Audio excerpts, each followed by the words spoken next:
साथियों, आप सभी का विजन ज्ञान के प्लेटफॉर्म पर स्वागत है। इस वीडियो में हम लोग कुछ महत्वपूर्ण करंट अफेयर को देखेंगे तथा उनसे संबंधित महत्वपूर्ण बिंदुओं की विस्तार से चर्चा करेंगे। तो चर्चा को प्रारंभ करते हैं। सबसे पहले बात करते हैं G20 देशों द्वारा जो 21 बिलियन डॉलर का जो फंड बनाया गया, उस फंड या कोष के संबंध में बात कर लेते हैं। तो हाल ही में हुआ क्या है कि G20 समूह के सदस्य देशों ने कोविड-19 महामारी से निपटने के लिए 21 बिलियन से अधिक फंड जुटाने की प्रतिबद्धता व्यक्त की है। और यह फंड होगा, यह आवंटित किए गए 21 बिलियन फंड का उपयोग जो है वो कोविड-19 से संबंधित अनुसंधान एवं विकास, टीके, चिकित्सा विज्ञान एवं निदान में किया जाएगा। और इससे पहले भी G20 समूह के देशों द्वारा मार्च 2020 के अंत में कोविड-19 एवं उसके आर्थिक प्रभाव है उससे निपटने हेतु वैश्विक अर्थव्यवस्था के लिए 5 ट्रिलियन डॉलर से अधिक के फंड को जारी करने की बात इनके द्वारा कही गई थी G20 समूह के द्वारा। अब हमारे लिए परीक्षा के दृष्टिकोण से जो महत्वपूर्ण है वह G20 समूह महत्वपूर्ण है। तो G20 समूह के बारे में विस्तार से देख लेते हैं। तो 1997 का जो वित्तीय संकट आता है, उस वित्तीय संकट के पश्चात यह निर्णय लिया गया था कि दुनिया की प्रमुख अर्थव्यवस्थाओं को एक मंच पर एकत्रित होना चाहिए और एक कार्यरूप तैयार करना चाहिए, कार्य योजना तैयार करना चाहिए, जिससे कि इस प्रकार के संकटों से उबरा जा सके या फिर से ऐसे संकटों का सामना ना करना पड़े। G20 समूह की स्थापना जो है वर्ष 1999 में 7 देश, ये 7 देश कौन से जो G7 के सदस्य हैं, तो ये 7 देशों कौन से America, Canada, Britain, Germany, Japan, France और इटली के विदेश मंत्रियों के नेतृत्व में इसकी स्थापना 1999 में की गई थी। अब यदि इसके सदस्य देशों की बात करें तो इस समूह में भारत समेत 19 देश तथा एक जो है संघ है जिसका नाम है यूरोपीय संघ या यूरोपियन यूनियन। तो 19 देश हैं और एक संगठन है यूरोपियन यूनियन। तो इस प्रकार से कुल 20 सदस्य इसमें शामिल हैं। अब ये जो 19 देश हैं उनके एक बार नाम देख लेते हैं। यदि कहीं पर परीक्षा में पूछ ले कि इनमें से कौन सा G20 का सदस्य है या कौन सा नहीं है, तो उसको आसानी से आप कर सकें। तो इसमें शामिल है अर्जेंटीना, ऑस्ट्रेलिया, ब्राज़ील, कनाडा, चीन, European union, France, Germany, Bharat, Indonesia, Italy, Japan, Mexico, रूस, सऊदी अरब, दक्षिण अफ्रीका, दक्षिण कोरिया, तुर्की, इंग्लैंड और अमेरिका। यहाँ एक चीज़ और ध्यान रखिएगा कि जो पाकिस्तान और संयुक्त अरब अमीरात है, ये इसके सदस्य नहीं है। तो पाकिस्तान इसका सदस्य नहीं है। और जो अरबियन कंट्री है वहाँ से केवल एक देश ही इसका सदस्य है, वो कौन सा है आपका? सऊदी अरब। इसके अलावा G20 समूह जो है ये वैश्विक सकल घरेलू उत्पाद अर्थात GDP जो है, GDP का 85%, वैश्विक व्यापार का 75% और वैश्विक निवेश का 80% तथा पूरे विश्व की जनसंख्या के 2/3 हिस्से का ये G20 समूह प्रतिनिधित्व करते हैं। इसके अलावा G20 समूह का जो उद्देश्य है, तो वैश्विक आर्थिक स्थिरता और सतत आर्थिक समृद्धि हासिल करने हेतु सदस्यों के मध्य, मतलब जो सदस्य देश हैं, इनके मध्य नीतिगत समन्वय स्थापित करना तथा वित्तीय विनियमन अर्थात फाइनेंशियल रेगुलेशन को बढ़ावा देना, जो कि जोखिम अर्थात रिस्क को कम करते हुए तथा भावी वित्तीय संकट अर्थात जो इन फ्यूचर फाइनेंशियल क्राइसिस है उसको रोकने में, जिससे कि मददगार हो सके या उसको रोका जा सके। और यहाँ पर एक चीज़ और ध्यान रखिएगा G20 समूह के बारे में कि G20 जो है एक मंच के रूप में कार्य करता है, ना कि एक संगठन के रूप में। तो चूंकि यह संगठन के रूप में ना हो रहे, एक फोरम के रूप में कार्य करता है, तो इसलिए इसका कोई स्थायी सचिवालय नहीं है और ना ही कोई प्रशासनिक संरचना है। इसके अलावा G20 समूह जो है अंतर्राष्ट्रीय आर्थिक सहयोग का एक प्रमुख मंच है तथा G20 समूह प्रत्येक महाद्वीप से विकसित और विकासशील दोनों देशों के नेताओं को एक साथ लाता है। तो इस प्रकार से G20 समूह में जो है विकसित और विकासशील दोनों देश शामिल हैं, जबकि जो G7 के देश होते हैं वो क्या हैं? वो केवल जो उसमें जो विश्व के विकसित देश हैं उनको ही इसमें शामिल किया गया है। तो G7 में सातों के सातों विकसित देशों में आते हैं और G20 में विकसित और विकासशील दोनों देश आते हैं। इसके अलावा G20 की जो अध्यक्षता है प्रत्येक वर्ष सदस्य देशों के बीच यह बदलती रहती है और शिखर सम्मेलन में शामिल सभी नेता जो है बैठक में हुई नीतिगत चर्चा के आधार पर एक घोषणा पत्र जारी करते हैं। और ये घोषणा जो है जिस शहर में यह बैठक होती है उसी के नाम पे आयोजित की जाती है। जैसे कि जो पिछला जो 2019 में हुआ था जापान में, जापान के ओसाका शहर में, तो उस घोषणा को क्या कहा गया, ओसाका घोषणा पत्र के नाम से जाना गया। इसके अलावा G20 सम्मेलन को औपचारिक रूप से, जो इनका सम्मेलन होता है, जो बैठक होती है जिसमें राष्ट्र प्रमुख होते हैं वो इसमें शामिल होते हैं, उस सम्मेलन को औपचारिक रूप से वित्तीय बाजारों और विश्व अर्थव्यवस्था पर शिखर सम्मेलन, या इंग्लिश में कहें तो summit on financial market and the world economy के रूप में जाना जाता है। यहाँ पर कुछ फैक्ट भी याद रखिएगा कि 14 से 15 नवंबर 2008 को G20 समूह का पहला शिखर सम्मेलन वाशिंगटन DC अर्थात अमेरिका में आयोजित हुआ था, जब 2008 में आपका इकोनॉमिक क्राइसिस आई थी उस समय। तो याद रखिएगा G20 समूह का पहला शिखर सम्मेलन कब हुआ था, 2008 में। कहाँ पर, वाशिंगटन DC अमेरिका में।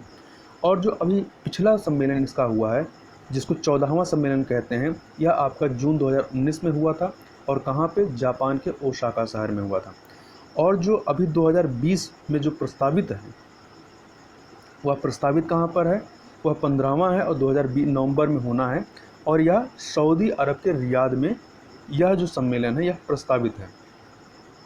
चूँकि कोविड-19 महामारी है, इसलिए पूरी संभावना है कि यह वर्चुअल माध्यम से इसका आयोजन किया जाएगा। और जो इसका 17वां जो इसका शिखर सम्मेलन होगा, वह कहाँ पे होगा, 2022 में भारत में होगा। तो याद रखिएगा 17वां 2022 में भारत में इसका आयोजन किया जाएगा। आगे चलते हैं, आगे बात करते हैं डेक्कन क्वीन के संबंध में। तो यह डेक्कन क्वीन क्या है और चर्चा में क्यों आया। तो डेक्कन क्वीन जो है, यह 2 महत्वपूर्ण शहरों, कौन से, पुणे एवं मुंबई के लिए शुरू की गई पहली डिलक्स ट्रेन थी।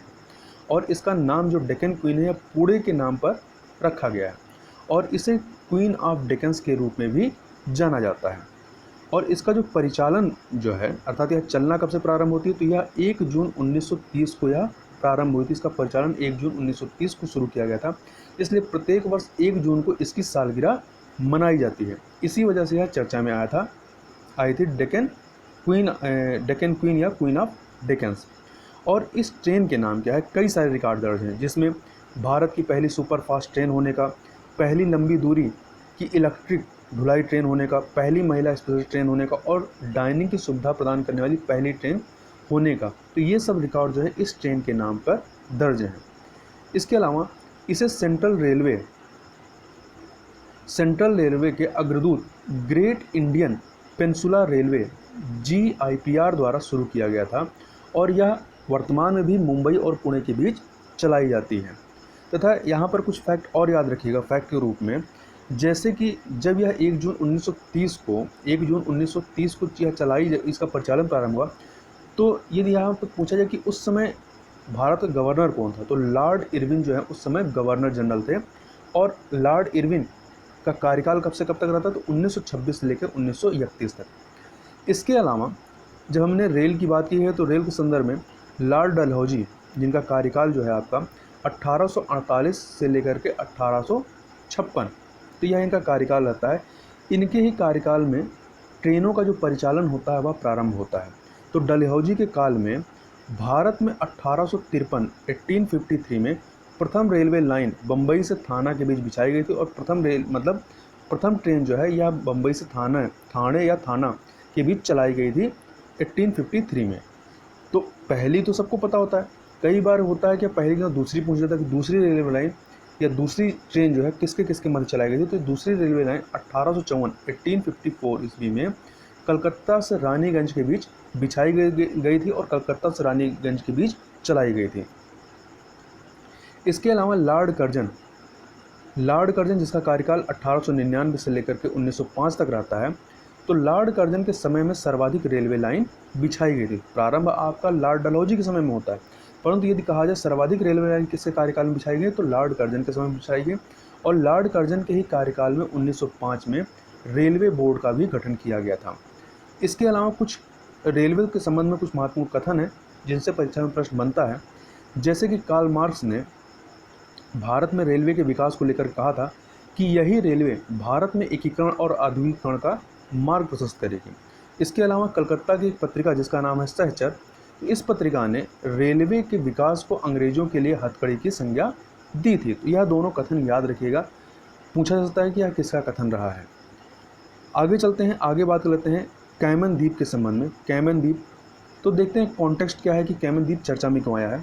तो उद्योग संवर्धन एवं आंतरिक व्यापार विभाग, या इसको इंग्लिश में कहें तो department for promotion of industry and internal trades, short में DPIIT, इसके अनुसार कैमन द्वीप जो है वो भारत में 5वें सबसे बड़े निवेशक के रूप में उभरा है। मतलब सबसे ज़्यादा जो FDI आ रही है, तो 5वें नंबर पर सबसे ज़्यादा FDI कहाँ से आ रही है आपका, वो कैमन द्वीप से आई है।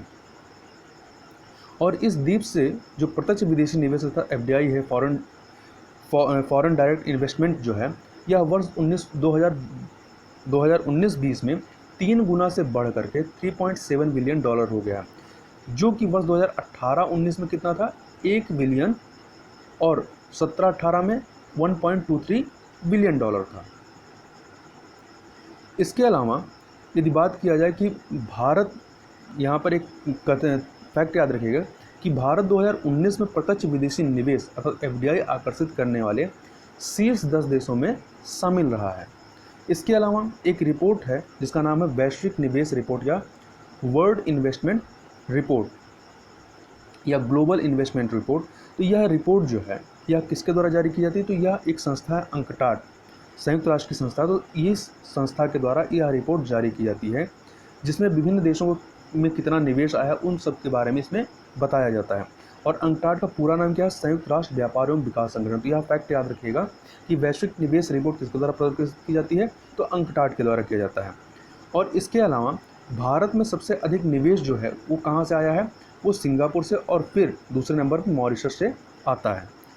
अब हमने जब प्रत्यक्ष विदेशी निवेश की बात की है FDI की, तो थोड़ा समझ लेते हैं कि प्रत्यक्ष विदेशी निवेश कहते किसे हैं। तो जो भी फॉरेन इन्वेस्टमेंट आता है, तो उस फॉरेन इन्वेस्ट में यदि विदेशी निवेशक जो इन्वेस्टमेंट कर रहा है, यदि विदेशी निवेशक को अपने निवेश से कंपनी के 10% या 10% से अधिक शेयर प्राप्त हो जाएं, जिससे वह कंपनी के निदेशक मंडल में प्रत्यक्ष भागीदारी कर सके, तो इस निवेश को क्या कहते हैं, FDI कहते हैं। और FDI आने से क्या होता है कि जो आपका विदेशी मुद्रा भंडार होता है, फॉरेन करेंसी रिजर्व जो होता है, उसमें वृद्धि होती है। तो यह FDI के लिए जो क्राइटेरिया 10% वाला है, इसको याद रखिएगा। इसके अलावा कुछ अन्य फैक्ट को देखें तो वित्तीय वर्ष 2019-20 के दौरान जो प्रत्यक्ष विदेशी निवेश रहे हैं, तो अभी जैसे कि हम लोग ऊपर बात की कि नंबर 1 पे सिंगापुर रहा है और दूसरे पे मॉरिशस। तो बाकी के देशों को देख लेते हैं, क्योंकि 5वें नंबर पर कौन सा है, केमन द्वीप है। तो केमन द्वीप के पहले कौन कौन से देश हैं जिनसे सबसे ज़्यादा फॉरेन इन्वेस्टमेंट भारत में आता है। तो नंबर 1 पे आपका सिंगापुर है, जहां से आपका 2019-20 में $14.67 बिलियन का इन्वेस्टमेंट आया है। और दूसरे नंबर मॉरिशस है, जहां पर 8 पॉइंट समथिंग बिलियन का इन्वेस्टमेंट आया है। तीसरे पे नीदरलैंड है, चौथे पे अमेरिका, और 5वें पे केमन द्वीप है, और छठे पे जापान है। तो यह क्रम याद रखिएगा, पहले पे सिंगापुर, दूसरे पे मॉरिशस, तीसरे पे नीदरलैंड, चौथे पे अमेरिका, और 5वें पे केमन द्वीप है, जो कि हाल ही में चर्चा में आया है, और छठे पे जापान है। तथा इसके अलावा जो वित्तीय वर्ष 2019-20 के दौरान जो FDI आया है, तो यदि पूछा जाए कि यह FDI किन किन क्षेत्रों में आया है, मतलब यदि कहा जाए कि सबसे अधिक FDI किस क्षेत्र को प्राप्त हुआ है, तो नंबर 1 पे है आपका सेवा सेक्टर अर्थात सर्विस सेक्टर को प्राप्त हुआ है $7.85 बिलियन। दूसरे नंबर पे आपका कंप्यूटर सॉफ्टवेयर और हार्डवेयर है, तीसरे नंबर पे दूरसंचार क्षेत्र है, चौथे पे व्यापार है, और 5वें पे ऑटोमोबाइल सेक्टर है। तो याद रखिएगा सबसे अधिक जो फॉरेन इन्वेस्टमेंट प्राप्त हुआ है, किसे प्राप्त हुआ है, सर्विस सेक्टर को प्राप्त हुआ है। अब हम लोग यहाँ पर केमन द्वीप के बारे में चर्चा कर लेते हैं कि इसकी अवस्थित कहाँ पर है। तो यह मैप के दृष्टिकोण से भी महत्वपूर्ण होगा। तो केमन द्वीप जो है यह पश्चिमी कैरिबियन सागर में एक स्वायत्त ब्रिटिश प्रवासी क्षेत्र है, अर्थात यह किसके अंडर में आता है, तो यह केमन द्वीप जो है इंग्लैंड अर्थात ब्रिटेन के अंतर्गत यह आता है। और यह 264 वर्ग किलोमीटर क्षेत्र में फैले इस द्वीप में तीन द्वीप शामिल हैं। यह जो केमन द्वीप है इसमें 3 द्वीप शामिल है। कौन कौन से, एक ग्रैंड कैमन है, कैमन ब्रॉक है, और लिटिल कैमन नामक 3 द्वीप इसमें शामिल हैं। और यहाँ का राजधानी शहर जो है वो कौन सा है, जॉर्ज टाउन है, जो ग्रैंड कैमन द्वीप पर स्थित है। और इन तीनों में से जो ग्रैंड कैमन द्वीप है, यहाँ पे सबसे अधिक आबादी वाला द्वीप है। इसको थोड़ा सा हम लोग मैप में देख लेते हैं तो ज़्यादा क्लियर हो जाएगा। ये आपका साउथ सॉरी नॉर्थ अमेरिका का मैप है। तो नॉर्थ अमेरिका के हम मैप देखेंगे, यदि आप इसको थोड़ा सा और कर देते हैं जूम, तो आप मैप में देख सकते हैं इधर आपका अमेरिका है, यूएसए है, यहाँ पे आपका मैक्सिको है, और ये आपका कैरेबियन सी है। ठीक है, तो कैरेबियन सी में यहाँ पर स्थित है आपका केमन आइलैंड, जो कि 3 द्वीपों से मिलकर के बना हुआ है, और इसका जो राजधानी है वो जॉर्ज टाउन यहाँ पर है। ठीक है, तो इस चीज़ को यहाँ पर याद रखिएगा, क्यूबा के बगल में है। इसके अलावा यहाँ पर आप देखेंगे यदि, तो यहाँ पर एक मैप में आपको चैनल दिखाई पड़ेगा। वो चैनल यहाँ पर आप देखेंगे तो यहाँ पर एक चैनल है जिसका नाम है युकाटन चैनल, और यह युकाटन चैनल जो है क्या करता है, गल्फ ऑफ मैक्सिको और जो कैरेबियन सी है इसको जोड़ने का कार्य करता है। साथ ही यह जो क्यूबा है और यह आपका जो मैक्सिको पेंसुला है इसको अलग करने का कार्य करता है।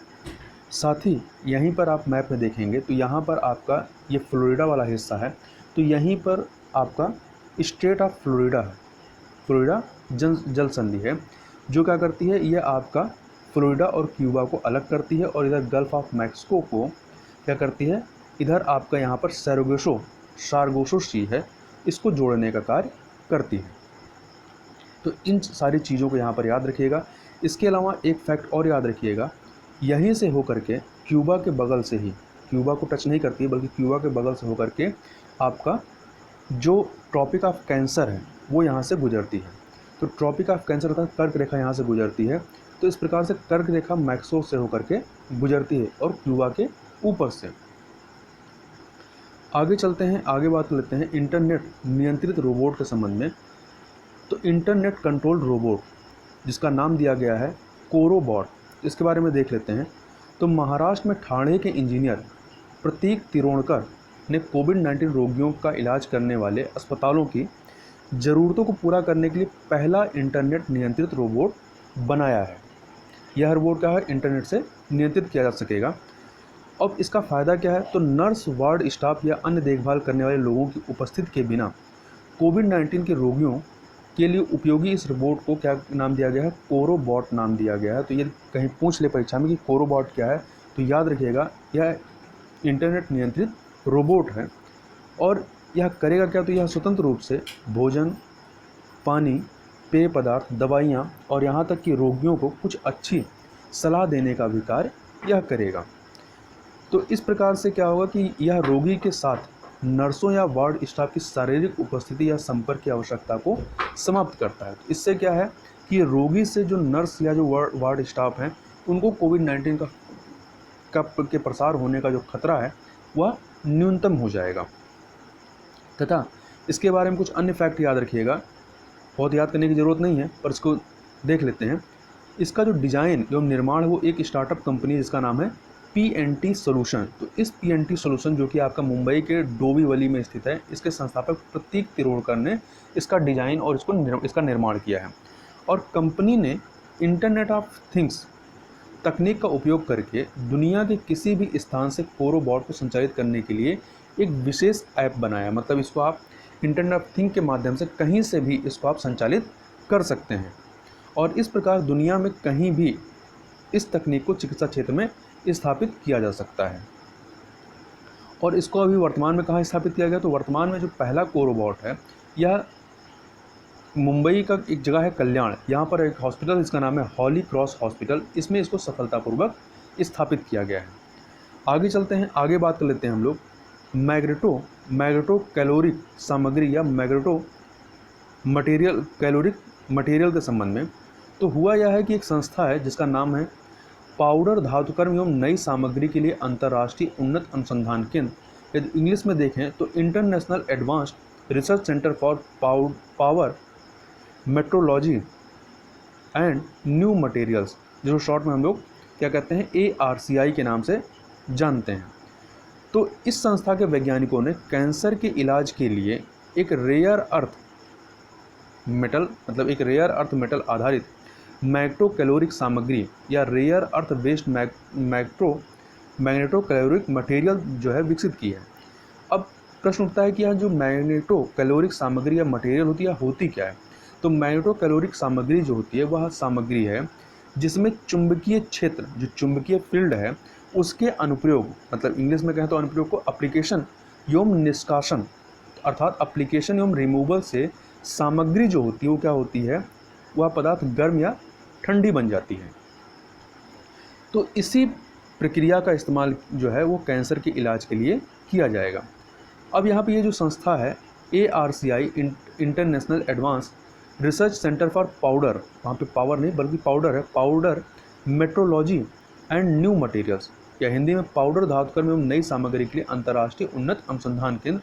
तो यह विज्ञान एवं प्रौद्योगिकी विभाग अर्थात आपका department of science and technology के तहत एक स्वायत्त अनुसंधान एवं विकास केंद्र है। और महत्वपूर्ण चीज़ यह है कि इसका हेडक्वार्टर कहाँ, मतलब यह स्थित कहाँ पर है, तो यह तेलंगाना के हैदराबाद में स्थित है। इसके अलावा मैग्नेटोकैलोरिक सामग्री से संबंधित शोध कार्य पर यह जो पेपर है वह एक जर्नल जिसका नाम है journal of allies and compounds, उसमें इसको प्रकाशित किया गया था। तथा इसके अलावा चुंबकीय सामग्री की उन्नत अवस्था जो है जिस पे यह कार्य किया गया, तो उन्नत अवस्था ने कीमियोथेरेपी जैसे कैंसर उपचार के दुष्प्रभावों को हल करने के लिए चुंबकीय अतिताप अर्थात मैग्नेटिक हाइपरथर्मिया के विकास को बढ़ावा दिया। चूँकि जो कीमोथेरेपी होती है उसके कई सारे साइड इफ़ेक्ट होते हैं, तो ये जो चुंबकीय सामग्री है उसमें आपका चुंबकीय अतिताप अर्थात मैग्नेटिक हाइपरथर्मिया है, या एक प्रकार की टेक्नोलॉजी है, प्रणाली है जिसके माध्यम से जो कीमोथेरेपी की जाती है उसके जो दुष्प्रभाव हैं उसको कम करने में या उसको समाप्त करने में मदद मिलती है। आगे चलते हैं, आगे बात कर लेते हैं विदेशी प्रजातियाँ या एक्जोटिक स्पीसीज के बारे में। तो यह चर्चा में क्यों आया, तो कॉन्टेक्स्ट यह है कि हाल ही में केंद्रीय पर्यावरण, वन एवं जलवायु परिवर्तन मंत्रालय ने विदेशी जानवर, जो विदेशी जानवर होते हैं, तो विदेशी जानवरों के आयात को विनियमित करने के संबंध में एक एडवाइजरी जारी की है। तथा भारत में अनेक विदेशी प्रजातियों का आयात जो है वो वाणिज्यिक प्रयोजन के लिए किया जाता है, जिनके साथ अनेक जोखिम जुड़े होते हैं। तथा भारत में अनेक पक्षियों, सरीसृपों तथा उभयचरों को विदेशी प्रजातियां, जो उभयचरों की जो विदेशी प्रजातियां हैं वो वाणिज्यिक प्रयोजनों के लिए आयात की जाती हैं। और अब तक इन प्रजातियों का जो आयात है वो विदेश व्यापार महानिदेशक अर्थात director general of foreign trade, जिसको शॉर्ट में हम लोग DGFT के नाम से जानते हैं, तो DGFT के तहत किया जाता था। जो कि यह DGFT जो है यह वन विभाग के दायरे से बाहर था, मतलब यह वन विभाग की यह जो संस्था है यह वन विभाग के अंतर्गत नहीं आती है। तथा जो नवीन एडवाइजरी जारी की गई, तो नवीन एडवाइजरी में विदेशी जो विदेशी जानवर हैं, जो विदेशी जानवर हैं, इनके आयात तथा प्रकटीकरण संबंधी प्रावधान जो है शामिल किए गए हैं। और ये प्रावधान उन जानवरों पर भी लागू होंगे जिनकी आयातित प्रजातियां भारत में पहले से ही मौजूद हैं। तथा इसके तहत क्या होगा, किसी भी विदेशी जानवर का आयात करने से पूर्व व्यक्ति को DGFT से लाइसेंस प्राप्त के लिए एक आवेदन प्रस्तुत करना होगा। साथ ही आवेदक को क्या है, जो आयातक है उसको आवेदन के साथ संबंधित राज्य के मुख्य वन्यजीव वार्डन का अनापत्ति प्रमाण पत्र अर्थात नॉन ऑब्जेक्शन सर्टिफिकेशन NOC भी संलग्न करना होगा, जिसको पहले नहीं करना होता था। तो इस वजह से हमारे लिए ज़रूरी हो जाता है कि ये जो प्रजातियां हैं उनकी स्थानिकता या उनके आवास के क्षेत्र पर आधार पर जो वर्गीकरण होता है, तो किस प्रकार से उनका वर्गीकरण किया जा सकता है, या जो स्थानिक प्रजातियां हैं या आपकी विदेशी प्रजातियां हैं ये किसको कहते हैं, तो इनके बारे में हमें एक सामान्य जानकारी होनी चाहिए। तो स्थानिक प्रजातियां जिनको हम लोग एंडेमिक स्पीसीज इंग्लिश में कहते हैं, तो स्थानिक प्रजातियां ऐसी प्रजातियां हैं जो भौगोलिक रूप से पृथक क्षेत्रों में पाई जाती हैं तथा विश्व में अन्यत्र ये कहीं प्राकृतिक रूप से नहीं पाई जाती। हो सकता है एक जगह से ले जाकर दूसरी जगह उनको बसाया गया हो या वहाँ पर उनका प्रजनन कराया गया हो, या पेड़ पौधे हैं तो उनको लगाया गया हो, परंतु वो प्राकृतिक रूप से वहाँ नहीं पाई जाती थी। तो ऐसे को क्या कहेंगे, ऐसी प्रजातियों को स्थानिक प्रजातियाँ एंडेमिक स्पीसीज कहते हैं। उदाहरण के तौर पर आप समझ सकते हैं जो कंगारू होता है, कंगारू मूल रूप से ऑस्ट्रेलिया के लिए स्थानिक प्रजाति है, क्योंकि यह क्या है प्राकृतिक रूप से यह ऑस्ट्रेलिया में ही मिलता है। तो यह ऑस्ट्रेलिया के लिए जो कंगारू है वो ऑस्ट्रेलिया के लिए क्या है, एंडेमिक स्पीसीज है। आगे बात करते हैं विदेशी प्रजातियां या एक्जोटिक स्पीसीज के बारे में। तो विदेशी को सामान्यतः गैर स्थानिक बाहरी अर्थात एलियन प्रजातियों के रूप में जाना जाता है और ये प्रजातियां सामान्यतः उनकी प्राकृतिक भौगोलिक सीमा के बाहर क्षेत्रों में पाई जाती हैं। जैसे कि आपका यूकेलिप्टस, जो यूकेलिप्टस है इसे हिंदी में नीलगिरी पेड़ के नाम से भी जाना जाता है और ये मुख्यतः जो है कहाँ पाया जाता है, आपका ऑस्ट्रेलिया और जो तस्मानिया द्वीप है वहाँ पर यह पाया जाने वाला पेड़ है, दलदली इलाकों में। आगे चर्चा कर लेते हैं आक्रामक प्रजातियों के संबंध में। तो आक्रामक प्रजातियां या इन्वेसिव स्पीसीज किसे कहते हैं? तो जो आक्रामक प्रजातियां हैं इन्हें विदेशी प्रजातियों का एक उप प्रकार माना जा सकता है और आक्रामक प्रजातियों में ऐसे पौधे या जानवर शामिल किए जाते हैं जो मनुष्य द्वारा दुर्घटनावश या जानबूझकर उनकी प्राकृतिक भौगोलिक सीमा से बाहर ऐसे क्षेत्र जहां वे प्राकृतिक रूप से नहीं पाए जाते हैं स्थानांतरित कर दिए जाते हैं। परंतु साथ ही ये क्या करते हैं, ये स्थानिक प्रजातियों को, मतलब जहाँ पे ये स्थानांतरित किए जाते हैं वहाँ के स्थानिक प्रजातियों को ये नुकसान पहुँचाते हैं, अर्थात उनके लिए नुकसानदेह साबित होते हैं। उदाहरण के तौर पर गाजर घास, जिसे पार्थेनियम कहते हैं, या हायसिंथ को साधारण भाषा में हम लोग जलकुंभी के नाम से जानते हैं, जो गाँव वगैरह में तालाब होते हैं उसमें आप देख सकते हैं, हरे हरे होते हैं, उसमें सफ़ेद कलर के फूल खिले होते हैं। ये जो हायसिंथ हैं ये आपके मुख्यतः जो अमेजन के जंगल होते हैं तो वहाँ पे जो जलीय तंत्र है वहाँ पे ये हायसिंथ पाए जाते हैं। आगे कुछ अपडेट्स करंट अफेयर को देख लेते हैं। तो इसमें सबसे पहले है विश्व रक्तदाता दिवस या वर्ल्ड ब्लड डोनर डे के संबंध में, जो कि प्रत्येक वर्ष 14 जून को मनाया जाता है। तो इसको मनाने का जो उद्देश्य हुआ क्या है, इसका उद्देश्य जो है सुरक्षित रक्त एवं रक्त उत्पादों की आवश्यकता के संदर्भ में जागरूकता बढ़ाना और रक्तदान के लिए रक्तदाताओं का आभार व्यक्त करते हुए अन्य लोगों को भी इस कार्य हेतु प्रोत्साहित करना इसका प्रमुख उद्देश्य है। और 2020 के अर्थात इस वर्ष की जो इसकी थीम हुआ क्या है, सुरक्षित रक्त जीवन बचाता है, या इंग्लिश में सेफ ब्लड सेव लाइव्स। तो इस थीम को याद रखिएगा, सेफ ब्लड सेव लाइव्स। तथा यह दिवस जो है महान जीव वैज्ञानिक जिनका नाम है कार्ल लैंडस्टीनर, इनकी याद में प्रत्येक वर्ष 14 जून को मनाया जाता है। इनका जन्म जो है वो 14 जून 1868 को हुआ था और कार्ल लैंडस्टीनर ने मानव रक्त में उपस्थित एग्लूटिनिन की मौजूदगी के आधार पर रक्त कणों का ए, बी और ओ समूह में वर्गीकरण किया था। मतलब इनके द्वारा जो रक्त का जो समूहीकरण है वो इन्हीं के द्वारा किया गया था। और इस दिन को मनाने की जो शुरुआत होती है वो कब से होती है, वर्ष 2005 में विश्व स्वास्थ्य संगठन अर्थात वर्ल्ड हेल्थ ऑर्गेनाइजेशन के द्वारा की गई थी। आगे चलते हैं, आगे बात करते हैं वसंत राय जी के संबंध में। तो वसंत राय जी भारत के सबसे वृद्ध प्रथम श्रेणी के पूर्व क्रिकेटर वसंत राय जी का भी हाल ही में 100 वर्ष की उम्र में निधन हो गया। वसंत राय जी वर्ष 1941 में मुंबई के लिए इन्होंने अपना पहला मैच खेला था तथा वसंत राय जी मुंबई में जॉली क्रिकेट क्लब के संस्थापक सदस्यों में भी शामिल थे। आगे बात कर लेते हैं इसरो साइबर स्पेस प्रतियोगिता या इसरो साइबर स्पेस कंपटीशन 2020 के संबंध में।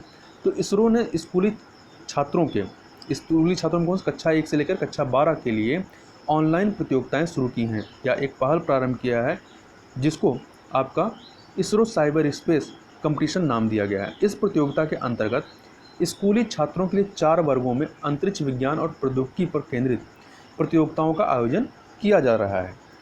अब थोड़ा सा इसरो के बारे में बात करें तो इसरो, जिसका पूरा नाम है भारतीय राष्ट्रीय अंतरिक्ष अनुसंधान संस्थान या इंडियन स्पेस रिसर्च ऑर्गेनाइजेशन, इसकी स्थापना होती है 15 अगस्त 1969 को और इसका हेडक्वार्टर कहाँ है, बेंगलुरु में। और इसके जो संस्थापक थे कौन थे, विक्रम साराभाई। तो यह प्रश्न पूछा गया कि इसके संस्थापक कौन रहे, तो विक्रम साराभाई। और वर्तमान में इसके निदेशक कौन है, तो के शिवन है। अगला है, अभी हाल ही में भारतीय प्रौद्योगिकी संस्थान अर्थात IIT खड़गपुर के अनुसंधानकर्ताओं ने सार्वजनिक स्थलों पर सोशल डिस्टेंसिंग की निगरानी करने के लिए कृत्रिम बुद्धिमत्ता अर्थात आर्टिफिशियल इंटेलिजेंस आधारित निगरानी प्रणाली विकसित की है। मतलब यह जो निगरानी प्रणाली है यह सार्वजनिक स्थानों पर यह डिटेक्ट करेगी कि 2 लोगों के बीच में जो एक सोशल डिस्टेंसिंग होनी चाहिए, जो अनिवार्य जितनी डिस्टेंस होनी चाहिए वह डिस्टेंस मेंटेन की जा रही है नहीं की जा रही है। तो यदि नहीं होगी तो एक अलार्म इसके द्वारा बजाया जाएगा। तथा जो WHO है, WHO के अनुसार 1 मीटर की दूरी, 2 लोगों के मध्य में 1 मीटर की दूरी बनाए रखना अनिवार्य है कोविड-19 से बचने के लिए। तो यह प्रश्न पूछा जा सकता है कि अभी हाल ही में किस संस्थान के द्वारा एक सोशल डिस्टेंसिंग की निगरानी करने के लिए एक निगरानी प्रणाली, कृत्रिम बुद्धिमत्ता आधारित निगरानी प्रणाली को विकसित किया गया है। तो याद रखिएगा IIT खड़गपुर के द्वारा। तो इस प्रकार से यहाँ पर हम लोगों ने कुछ महत्वपूर्ण करंट अफेयर को देखा। तो इस वीडियो में बस इतना ही, मिलते हैं नेक्स्ट वीडियो में, तब तक के लिए बहुत बहुत धन्यवाद।